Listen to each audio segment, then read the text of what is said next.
Today I want to discuss this topic called complex number.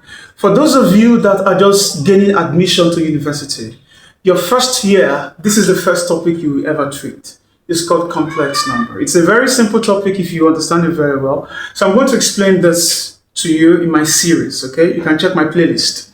Now, today we have a question. The question says, express 10 over this in terms of x plus iy.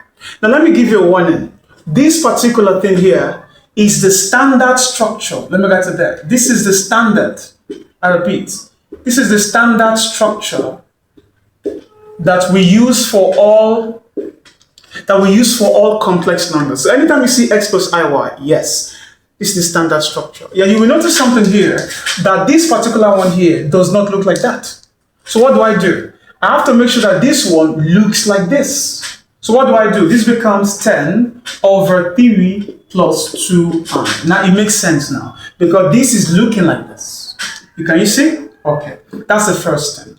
Now after doing this, the next thing we're going to do is that we're going to come here and this denominator, we're going to make it become a real number.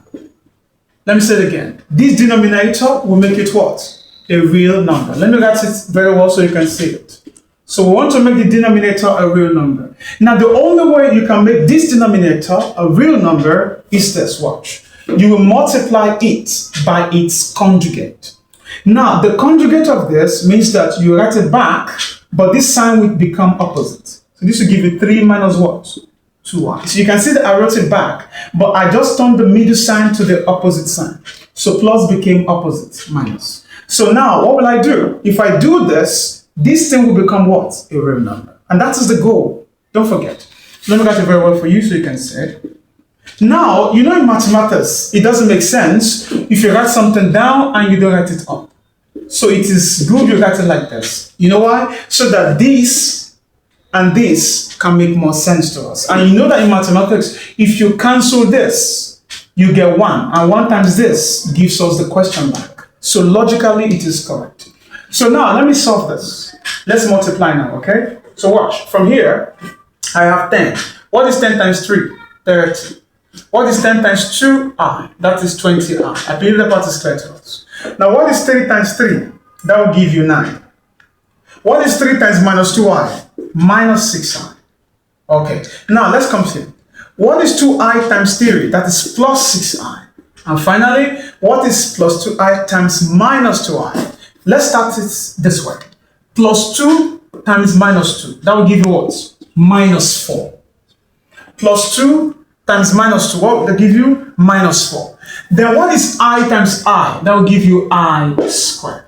So now, this can cancel this. So this is 30 minus what? 20i over.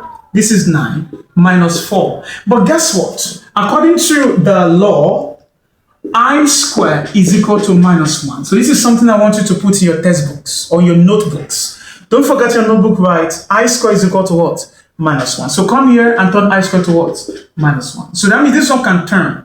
What will it turn to? Let's come here. That will give us 30 minus 20i over 9 minus 4 brackets minus 1. So I wrote it back. So from here, you have 30 minus 20i over what? Over 13. This is 13. So now I can separate this. 30 over 13. And this one is 20i over 13. And this is the final answer. Because this looks like what? X plus what? Iy. And so we're done. I will see you in the next video.